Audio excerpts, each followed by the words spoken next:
you all. My name is Khalifa Al-Hawal. Some people know me as Mr. Q, friendly neighborhood Qatari. Yes. It's my pleasure to be here and to be moderating this panel. Of course, with some experts, some very kind people, also very knowledgeable people. And I really think that you're going to get a lot out of this session. Just real quick, one of the reasons why I think that I'm here moderating is because I'm the founder of the Al Hadar Digital Network, which is the largest digital media network in the country. And we have an incredible reach. And one of the things that we have always tried to do through our platform is always ensure that one, we keep the user data absolutely safe. We've never sold information, we've never given that information, we've never used that big data for any reason other than to give people access to the platform. And then the second thing, of course, is to also ensure that we give people the most transparent information available to them. And that's why I think the platform has become quite trusted. So, again, I welcome you all here today, and we're delighted to have you all here with us today. And specifically, we wanted to talk about topics related to the COVID-19 pandemic. However, we're going to be also discovering a little bit more later on as well. So, it's affected the globe. I think we all agree. There's no doubt, that it has changed people's lives, changed people's mentalities, changed the way that we act and react, to simple things such as gestures and greetings. And many countries have been enforced, or had to enforce, a total national lockdown, and mass vaccination campaigns, among other infection prevention measures, were applied. Misinformation and disinformation have been at the rise, aimed at various targeted audiences across different sectors, most notably health, digital communication channels, and online platforms, and that can serve as a means of delivery and promotion for public health guidance. I can tell you, again, from my perspective, I had to actually physically go to certain locations and do my live streams, on social media, so I could show people the truth, just because there was a lot of information that was getting out there that was inaccurate. And the best way, of course, to show someone is by actually showing them, not just telling them. So, as such, it is great to be united with everyone here today and to go over the role of digital communications and discuss how digital tools can empower people to access reliable and useful content while identifying and avoiding misinformation and disinformation. Twitter, Facebook, YouTube, and Instagram are critical in disseminating the rapid and far-reaching spread of information, and as the founder of ILQ, the social media platform was used to update Qataris and residents about COVID-19 updates, which helped intensify the awareness campaign of COVID-19 preventative measures by the MOPH Qatar and HMC.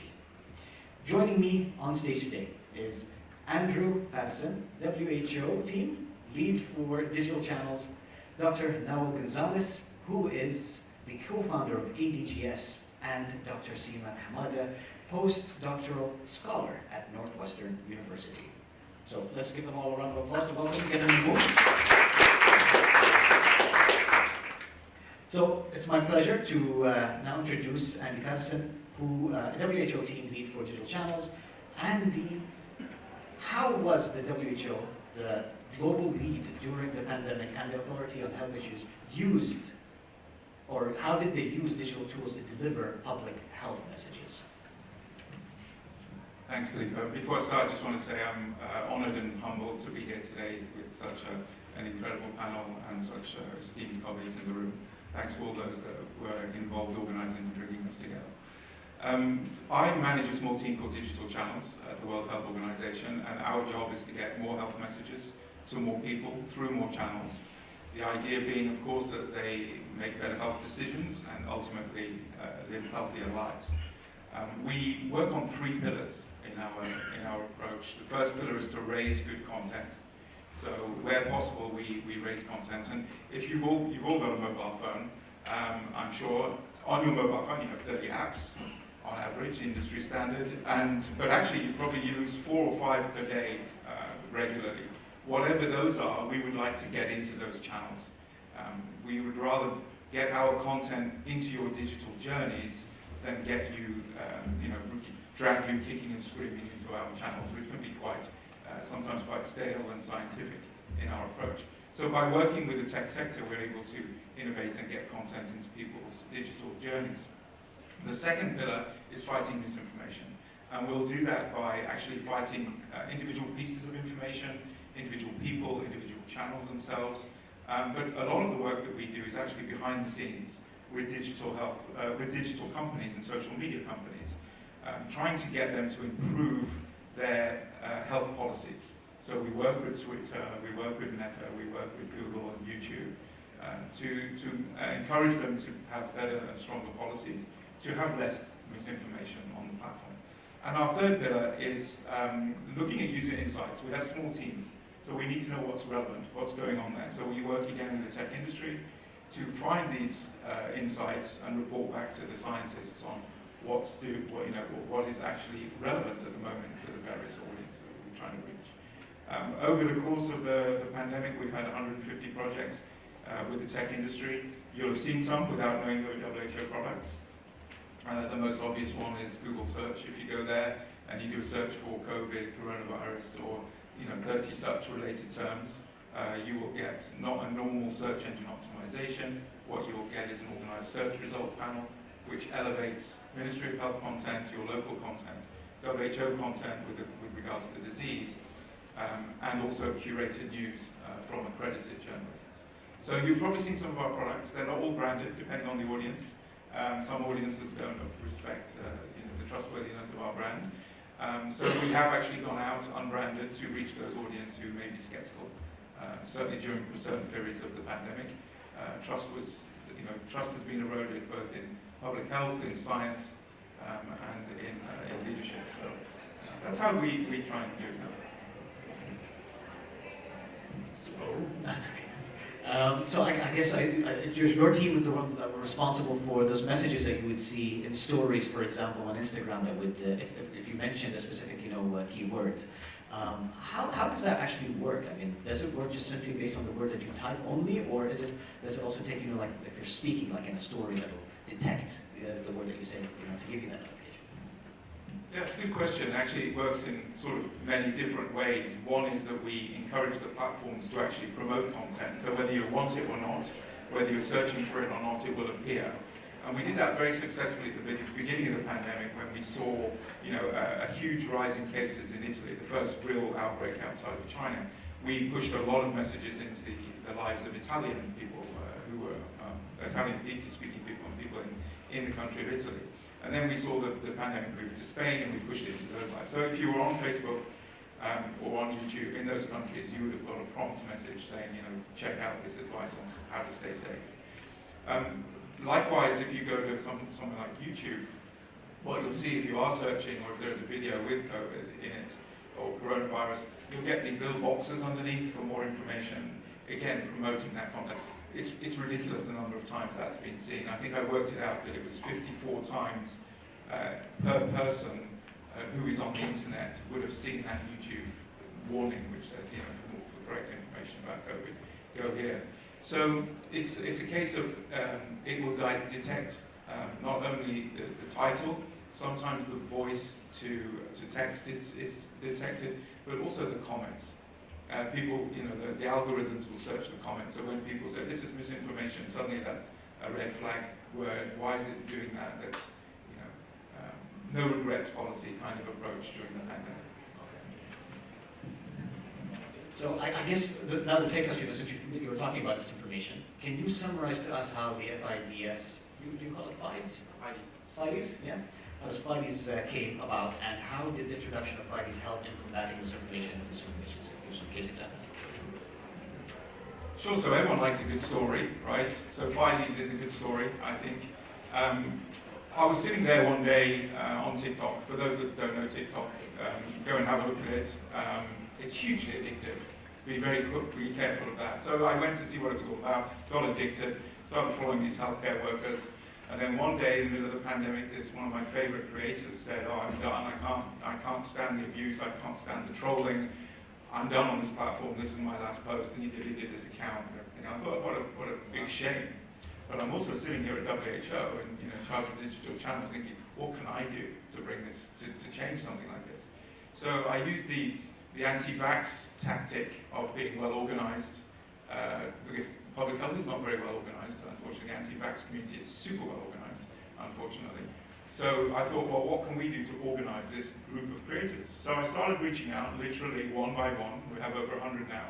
These are creators who are public health officials, doctors, nurses, midwives, a few data scientists, and one 14-year-old boy who's none of those, but is an inspiration to all of us. The idea being that we try to organize and bring together, support them, give them communication skills. A lot of them came online just to fight misinformation during COVID, so a lot of them are new to social media. What we wanted to do was give them the skills to do better posts, teach them how the algorithms work, and also to coordinate them. So every week we send out an email and say, look, this is what WHO cares about at the moment. If this resonates with you, please create content and pump it out. The idea being that any 1 week we'll get between 40 and 80 creators creating the content that we want without actually referring to WHO or branding. It's just on a public health, makes sense point of view. It's a very exciting project for us because these people are trusted voices in their own communities, and they have big followings. We have, I think, 50 million followers in the group, just on Twitter. We have some of the largest creators. But we have some very small creators, but these very small creators are extremely well trusted. And trust is something, as I mentioned before, has been eroded. But when people do trust, we want to give them the information, make their lives a little bit easier, and also help them in the comments when they get trolled. Right? So when people come and troll them in the comments, rather than have them defend themselves, we have all the other doctors coming in to defend them. So Dr. Yoon might say something, but Dr. Mike would come, Dr. Nasir would come, and suddenly it's no longer a fair fight. It's not one creator against the trolls. It's one creator against the trolls, but behind him or her is another 50 creators giving the trolls hell. So it evens the score, and it also helps the mental health of the creators, because they know that they're not alone. It's very interesting that you say that, because as a content creator, you learn to, over the years, to turn that switch off, that caring switch. Because, if you just take every single bit of feedback or every single comment everyone says, you end up feeling a little bit depressed. Like, am I doing the right thing? Am I going the right direction? And of course, sometimes you will have, your fan base that will go and jump in and try to defend you and to fight for you. But if you don't have, that network that can help you, then it could end up with, just simply shutting down your account and thinking, is it worth it? Yeah. All right, so moving on to the next part, which is related to Florence. So, can you please speak about Florence and its use to tackle other health topics such as tobacco, vaccines, and COVID-19? Super, thanks. Well, Florence is our digital human. Those that were here yesterday may have seen my spotlight speech about her. What we're trying to do here is multiple things. She's an AI, she learns, she's empathetic, so when you look at her on a video, she will respond in a human behavior trait called mirroring. So if you're smiling, she's smiling. If you're nodding, she's nodding.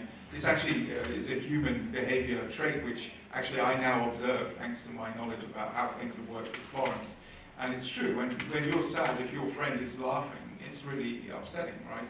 If you're happy and somebody's sad, it's also a little bit demoralizing. So what we've done is we've used this AI to identify how you're feeling and try and be empathetic and listen. She's used voice activation, so you can talk to her about some of these issues. She's available 24/7, and there's no limit to the number of people she can see at once. So this also helps public health and public ministries of health, doctors, nurses, and healthcare providers relieve some of the burden. And what we've seen in some fragile communities, she's being incredibly well used because there is nothing else. There's also this feeling that not everyone wants to speak to a human about everything. It's not always easy to find a doctor when you've got a worry.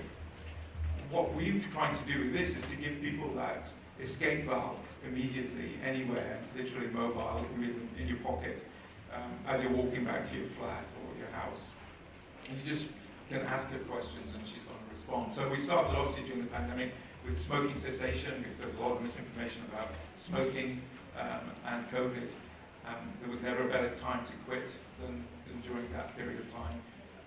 We then went on to vaccine and vaccine confidence, and now we're happy, thanks to the incredible support from the Ministry of Public Health here in Qatar, have now launched a whole bunch of other topics with regards to nutrition, physical activity, mental health, and a suite of other things that will come. We're also launching in Hindi. We're currently in 6 languages. We're launching in 7th, and we're always looking for partners to make it it better, make it faster, make it smoother. A nice analogy I heard was that we're on the cutting edge of technology. Well, those in the medical field know that if there's a cut, there's bleeding. So there's often a lot of technology problems that we're fixing because we are innovating in this space. The machine learning means that she can actually propose 2 or 3 different answers to different people and see which one is best received, which one is most helpful.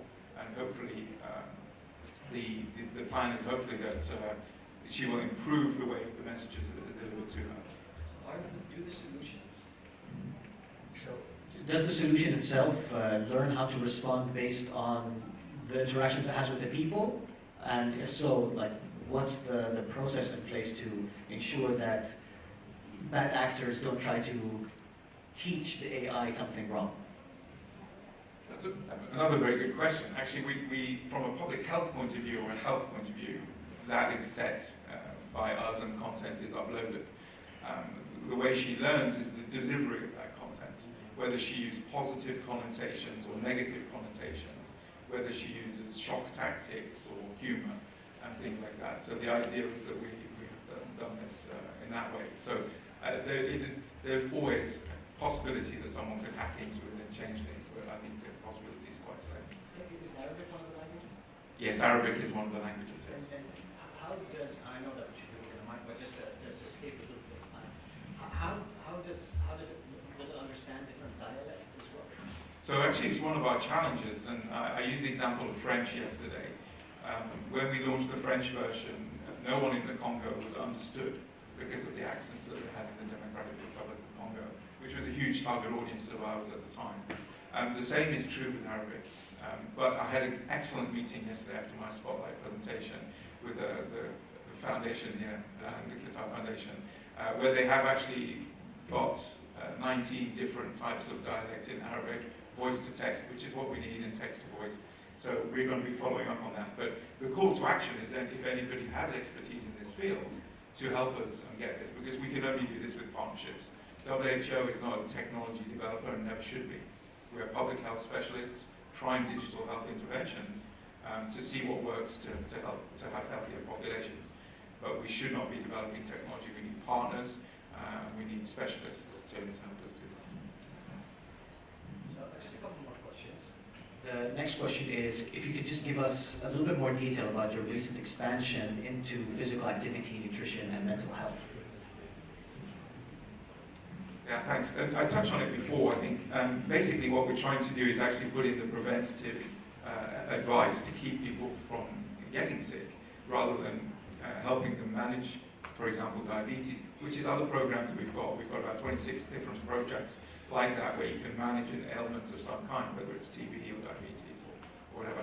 So now our foray is really into keeping populations healthy. And I guess we'll just ask 2 questions, or just do 2 in 1, which is basically, what are people's reactions to the AI technology, digital counseling, and what's the future for both of the projects? Thank you. I think people's reactions are mixed. I think there's people who definitely are not going to adopt this kind of technology. I can think of members of my family who may not be so interested. But I can imagine that 20% will always adopt it. I think the youth of today, this is what they want to see, this is what they want to interact with. When they want to talk about mental health from a trusted source, you know, they need people like this. It needs to be engaging. As a content creator yourself, you know that you nearly, I think it's every 4 seconds, you have to do something on your content to keep the audience engaged. Isn't it terrible that our power of attention is so small? So something like this, which is innovative, engaging, and different, I think is the way forward. Personally, it's also about the timing. I think when I want to speak to somebody about something, I don't want to wait till Thursday to do it. I want to know it now.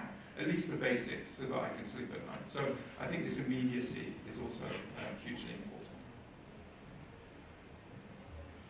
Thank you so much, Andy. And I guess my bit of advice, if the AI doesn't do it, if you want to capture people's attention, you got to give them the YouTube thumbnail, which is with the mouth open. Always. Everyone will always click on it. Okay. Just by show of hands, just real quick, how many people here would use a solution, you know, like this AI solution, just what's in the room? Just So I'm seeing like maybe half of the room, so far. And how many people, just by, okay, besides using it, how many people, by show of hands, knew that such a solution existed? It's interesting, so I'd say around maybe 30%, here we go to. So hopefully knowing, that this exists, maybe now is an opportunity just to try it out, you might find something new, and you might be able to work with the WHO to help them improve the solution. Right, so thank you very much once again, Andy. And it's now my pleasure to introduce Dr. Naul Gonzalez, who is the co-founder of ADGS and will provide us with an overview of the use of social media analytics for COVID-19 data and its role in monitoring evaluation. But maybe first you can just let us know a little bit more about social media analytics. First of all, let me start by thanking the WISH Committee for inviting me to this great panel and giving me the opportunity to be here with you, Andy, and with Sima. Let's frame the rest of my answers in what social media analytics is. Social media analytics is a set of tools and techniques to make sense of the vast amount of data that social media produces. In that huge amount of data, there are insights to be gained, but these insights are not immediate, they are not evident. They are hidden in a sea of data that first needs to be understood through another set of techniques called natural language processing. This is generally deep learning, AI, machine learning, you have all heard about it, with the objective of understanding what people say. Okay? Not necessarily in a formal language. This is, I want to emphasize something that I heard Andy say when they had traveled with the dialects in France. It's very important for social media analytics and natural language processing techniques to be able to reach the people's discourse, the colloquial discourse. At ADGS, this is the company where I work. I am the CTO and co-founder of it. We are a 100% Qatari-owned company with the vision of bringing technological sovereignty to Qatar through developing AI solutions and not being just net importers or integrators of it. And with that vision in mind, what I'm presenting today is a product called Sakar, Falcon in Arabic, which is a social media analytic tool focused on modern colloquial Arabic languages that makes it relevant to Qatar's culture, history, and traditions. So, I mean, you already mentioned, the importance, of gathering all of this information. One of the most important aspects is how do you get, quality content and information that you can disseminate and analyze.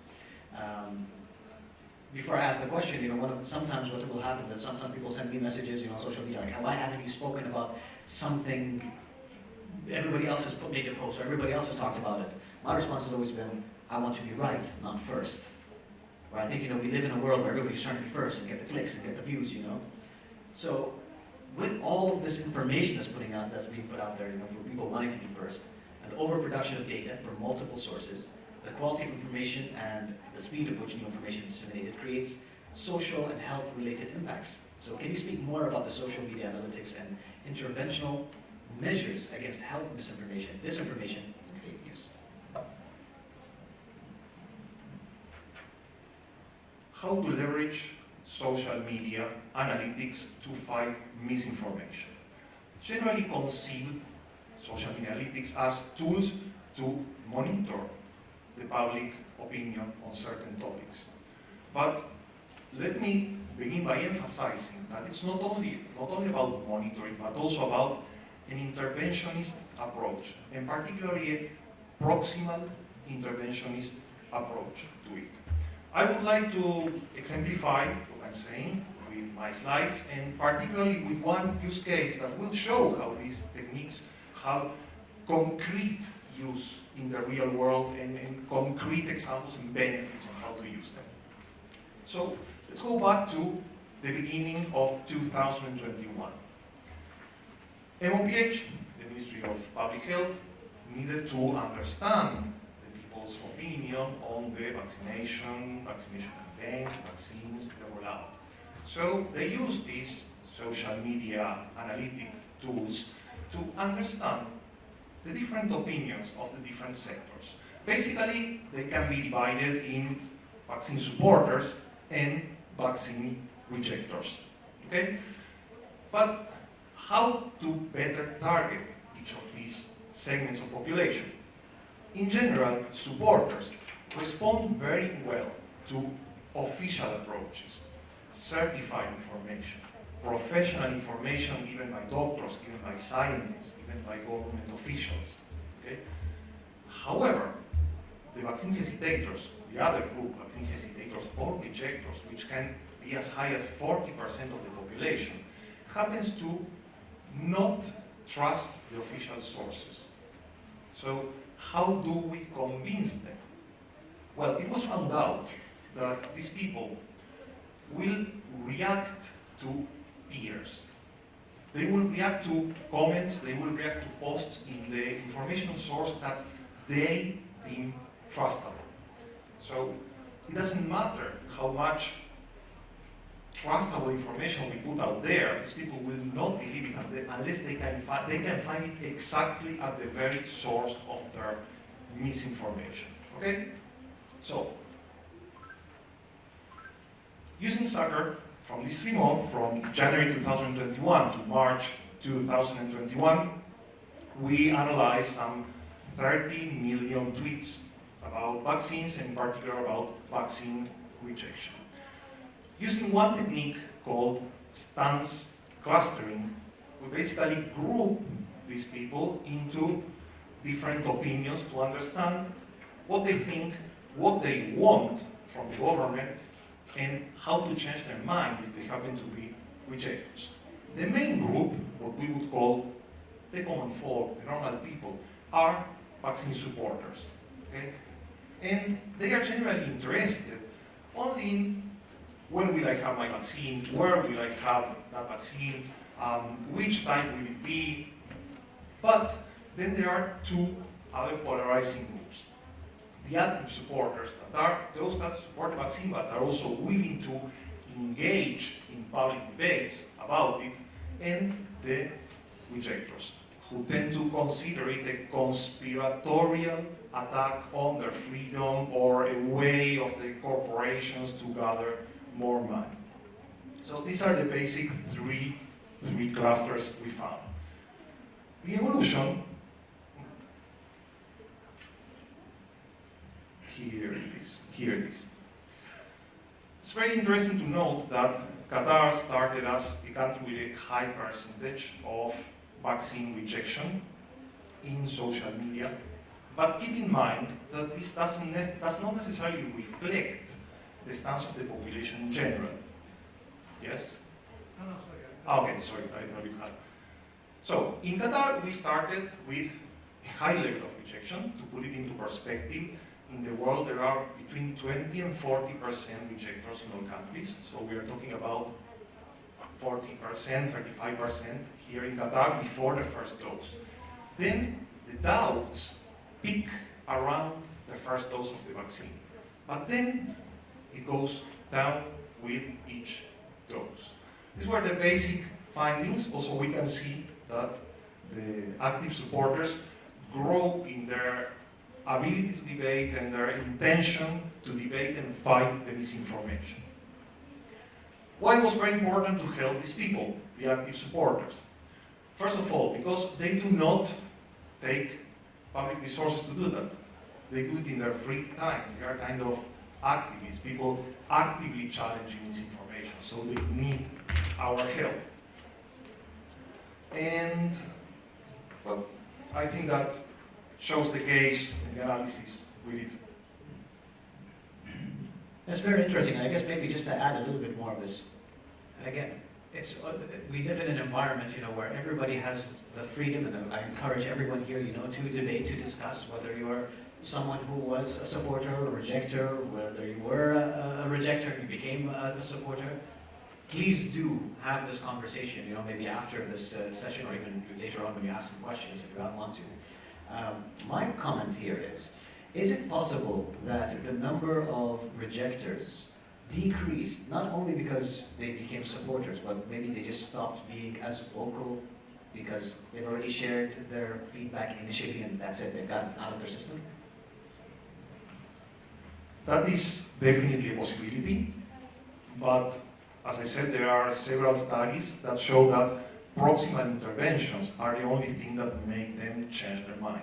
There was a study by Hamad Medical Corporation during around the middle of 2021 using a survey of around 8,000 people that asked them, if you were a rejecter, what would convince you that your views are incorrect and that you must accept the vaccine? For my supporters, the main answer was the benefits being vaccinated brings, and in particular, travel. Yes? I mean, I was involved in the policy of the travel policy, and we actually adopted the restriction, actually it's not restriction, we promoted the possibility to travel as one of the criteria for, I mean, to have vaccinated people only that will travel. And that was very effective. But then when the situation changed over time, and now, I mean, these last rejectors, it's around 20%, you can see there, maybe 15%. And it's really an hardcore group. You can do whatever you like, I think, but these people will continue to think the same way. And now the travel policy is not more operative, and we don't see much people are taking the third dose of the fourth dose. So it was really, I'm not convinced that people changed their minds. They were actually convinced to change because this was useful for them. And another category was access to gyms. I mean, the two things were working very well in promoting vaccination, not the fight against COVID. Exactly. This is why it is so... And what was very negative, that many of the people convinced the elderly not to get vaccinated among these rejectors. And we have that's recent deaths also among people not vaccinated, still now. At every stance, whether it's scientific or political, you will have a certain group of people that will be hardcore supporters or hardcore deniers. And for these people, it's always impossible to change their mind. However, we can always attack those that have a reason. If you're a rejecter but you want to travel, we have found a way to make you get the vaccine. Okay? For the other group, the hardcore rejectors, there is nothing to do. Okay?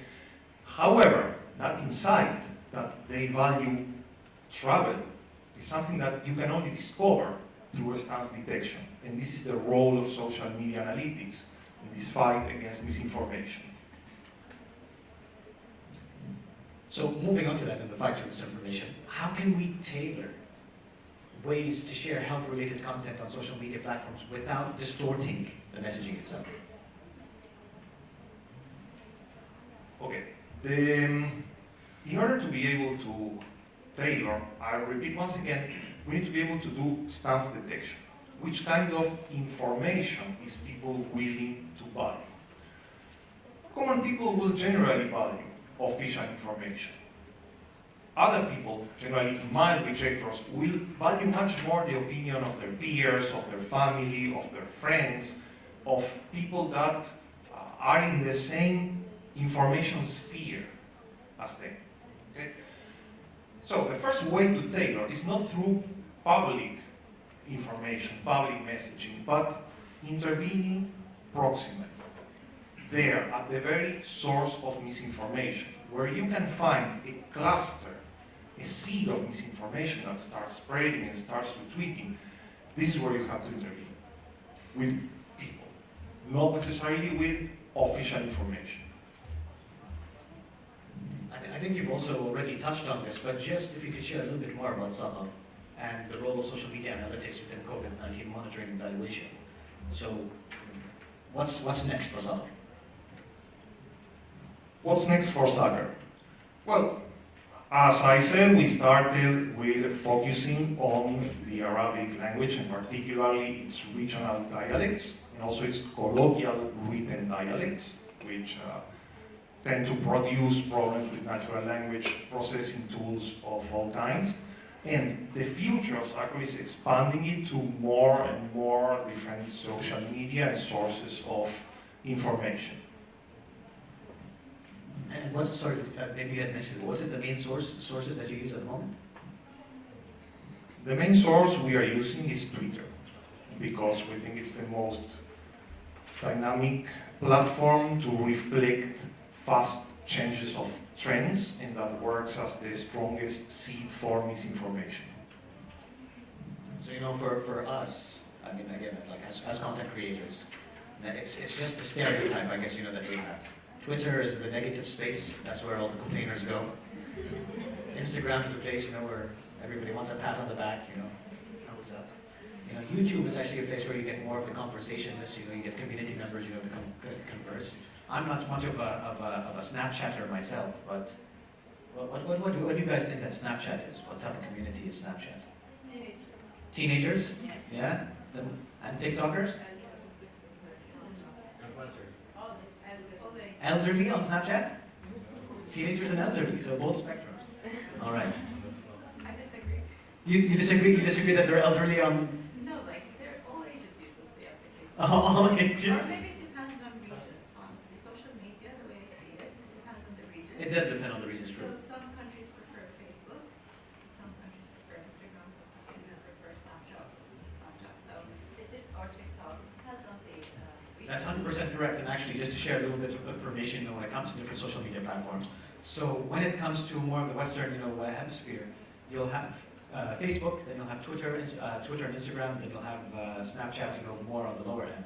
But it's actually the opposite, you know, here in the Middle East, where it's Snapchat, and of course now TikTok is growing, you know, really fast. But you then have Instagram, which was at the lowest engagement, actually now increasing, because you're having a lot of Snapchatters move over, you know, to Instagram.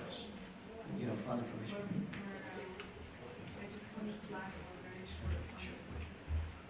I was just going to say, Snapchat's something I need to go on to spy on my children, my kids. But one of the things you said about analytics and Twitter, the advantage of Twitter is that everything's open and public, right? And how do you get across the next barrier of maybe digging down into other social media platforms where it's behind, you know, a platform, a login, or it's somebody's private space or in comments? How do you get over that challenge? Each social media platform has its rules for accessing its information, and you are right when you say that Twitter is the one that is the most open and offers the most. This is why it's the first one that needs to be tackled. Also because it's the negative one, and where the misinformation and the negativity starts. But all the other social networks, in one way or another, provide data. Generally in an aggregated form, which makes it harder to get analytics directly from it, but the very business of all social media companies is in one way or another selling that data. Thank you very much, Noel. And I guess now it's time to, first of all, go to Professor Dr. Seema. And first of all, thank you so much for handing over the microphone and being the middle person in that. I appreciate it. And of course, it's never a good, you know, position to be as the final person, you know, as a panel, especially, you know, when time gets a little bit rushed. But I do want you to take your time, you know, and trying to explain what you'd like to share, you know, with the audience, okay? So, as a postdoctoral scholar at Northwestern University in Qatar, you're going to be speaking to us today about digital health literacy and its importance to tackle misinformation, disinformation, and a lack of information.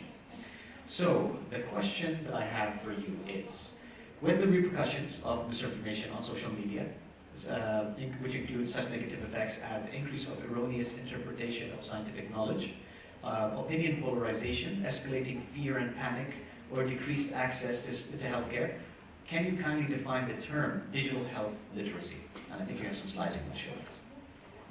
Thank you very much, and I'm very happy to be here, especially that October is the month of health literacy. So we are in October, we are at WISH, and we are having this interesting panel discussion. So actually the definition of health literacy has evolved a lot during the last years, and most probably with the rise of social media and the pop culture, the influencers, popular persons who are sharing their health information with their fans or others who are the followers. So it started like everything related to society, what society provides for these people, for the public to use, seek, and understand the health information that is shared with them. But to expand the mission of health literacy, in 2020, the DHHS changed the definition and split it into two definitions: the individual health literacy and organizational health literacy.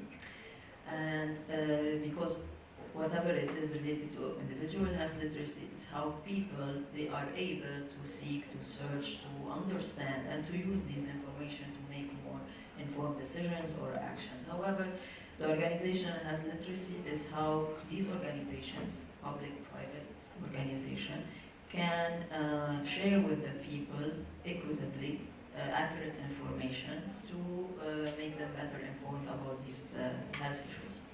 So, and here with this new definition, we are recognizing the role of the organizations, international organization, public sectors and private sectors. And again, because we are in this digital world, so now we should talk about digital health literacy. And it's the same definition, but how we are using this a lot of information from these online resources, and how to appraise and evaluate this. So we add how to appraise these information in these online resources. And what I would really like to add is not only the digital health literacy, that we should talk about digital and media health literacy, because the health information are there, but are we aware about the content of these messages, like implicit and explicit content media? And what I mean by this, explicit message, it's what is really obvious for us, directly said, and implicit is what is not said. So yes, I'm gonna share with you. Oh, I'm going back.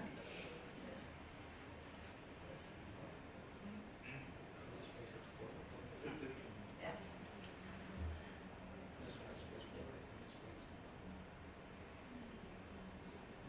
Yes.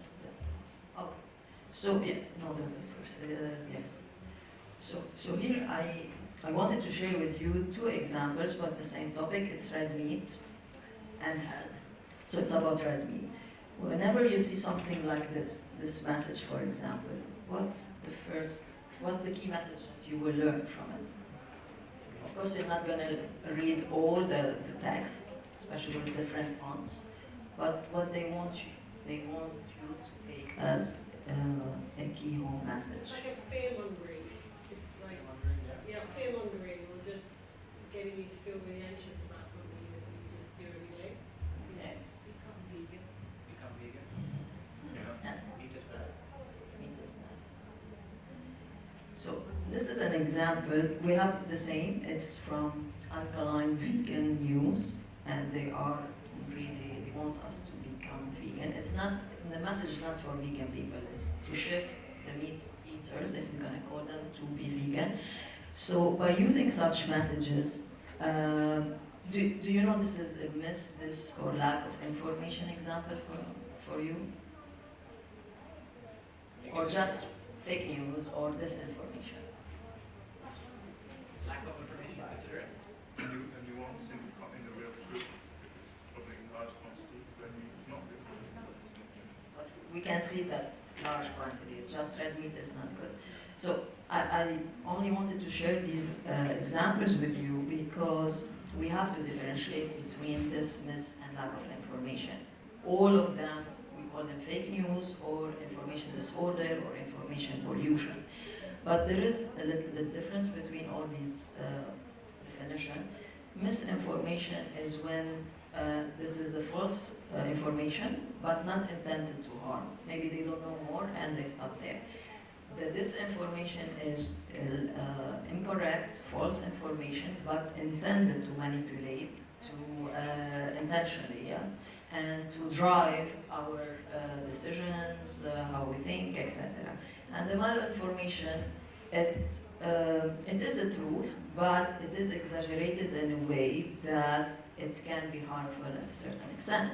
So in this example, only the title, "Did you know meat cause cancer?" is disinformation. Because it's intended to say, okay, meat is bad and you should not eat meat. However, how many people will read the whole text saying that the processed meat is bad and not the meat itself? It could be here in the third line in the bottom. Red meat is probably carcinogenic to humans, and this, of course, with all the other factors, healthy lifestyles, quantity that we eat, etc., etc. And the same message in here, same alkaline vegan fat. This is maybe a lack of information or malinformation, because it is true, it is based on science, but it is exaggerated. And this is the same example, but meat with. What did you do? Yeah, and here meat with sports. Same alkaline vegan, and we can see that they are talking about vegetables, fresh vegetables, and we can really totally, if the meat disappear in our daily consumption, we're fine, we're more energetic, etc.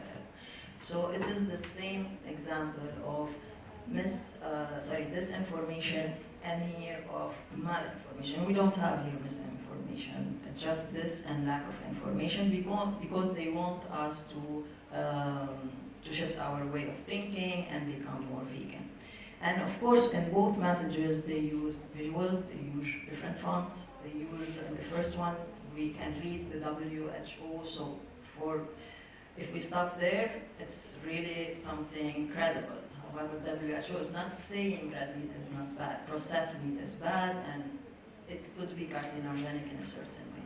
So these are small examples just to define disinformation before talking more about digital health and how it can help to defeat these types of information or fake news. Well, yeah, so moving into that, so how is digital and media health literacy helping to navigate the digital communication challenges?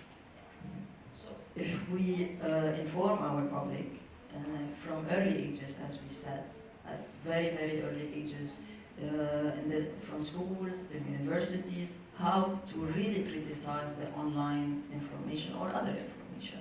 And this needs a lot of work, not only in schools, but it's a system work. And the public sector should be there, the private sector should also be a partner, schools, families. So the digital health media, as I defined it before, it will help to have such background, and it will help people as well to critically analyze what they are seeing, watching, reading, etc., and to check this information in different other preferences, or where they have to search for the really, really accurate information. So I think we all agree that social media channels can be used, to counter all of this information. So how can people increase their digital health literacy skills? So, of course, we should use the same channels to defeat this misinformation, and because this is where resides this, or if we're gonna call it the information disorder. And it should be more creative, shareable, because we want to disseminate it with all the environments, different age groups, different communities. And of course, as already Andy said, it should be empathetic, something upbeated, but at the same time we should use the infotainment. Because people, they don't want just to read science, they want something really informative, but in a way that is easy, nice, fun, using some humor, visuals. However, visuals are very critical because our brain is less likely to criticize what we can see than what we can read. So here there is the role of the AI and the new technology to defeat the deep fakers, we call them, I guess. So because even the picture that we are seeing are not 100% the original picture. So of course we should use these social media platforms. I agree that there is a different use of these platforms between countries. However, segmentation of the population is very important. So at early ages, they will not use Facebook, they will not use Twitter, they will use TikTok. At all ages, they will use Instagram, I believe, because stories. People like stories, like to hear, like to share, like to follow someone in their real life, no matter if they are fans or not. It's the curiosity, the human curiosity. Twitter is maybe more fast or used for certain topics, and we should know or differentiate that misinformation are definitely used, proportionally used upon different topics. For example, we can find misinformation about vaccine, but disinformation about other, if we call them hot topics. So this also should be taken into consideration. However, social media alone is not the solution. Because to work really and to defeat such misinformation, we should know that the message that we receive, there is production or source, dissemination, reception of the message, and then consumption of the message, and reproduction, especially in the online media. So we have to work on all these levels, and that's why we should have a multifaceted approach or a multi-disciplinary partnership, if we can say, because the responses are different actually. The response could be like regulatory, and this is the software or the new technology industry work. It should be at the governance-based response policies, could be, and this is the role of the government. And also it could be internally at the core of each enterprise that is working on that. And another response to help to ensure to have this digital health literacy more and more accurate, what we call it economical, operational response, and this is the media industry role. And we all know that sometimes they accept with a lot of messages or a lot of advertisement because they need money.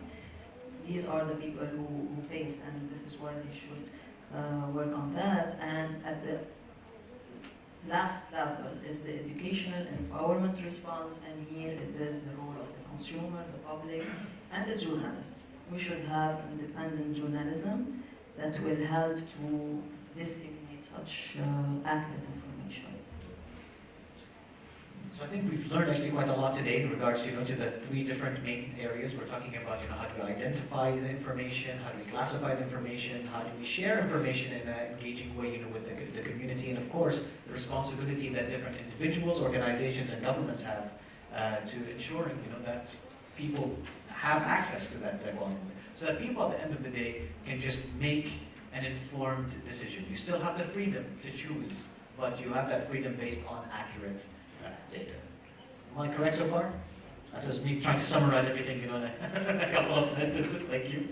All right. So I think before wrapping this up, just really quickly, I'd just like to also give you the opportunity. Maybe you could just share if people wanted to get more information from you. Do you have like a social account that people can follow, a website that people can check out? Maybe if you could just pass on the mic and let people know.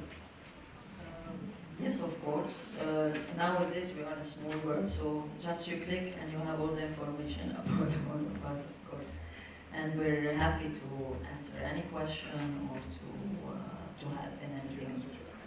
I'm very professional. I'm into LinkedIn. I have Twitter, but I'm not that much active. Yeah. You're a reader on Twitter. You're the lurker. Okay. Yes, any information about soccer you might like to have, of course, you can write to us to the official emails of the company, and you can see the promotional material at the EBGS website. As for social media, we have an official company social media account, but you will not find me in social media. Because my original research interest was information security, and I decided to never enter a world from which I could never exit if if I want.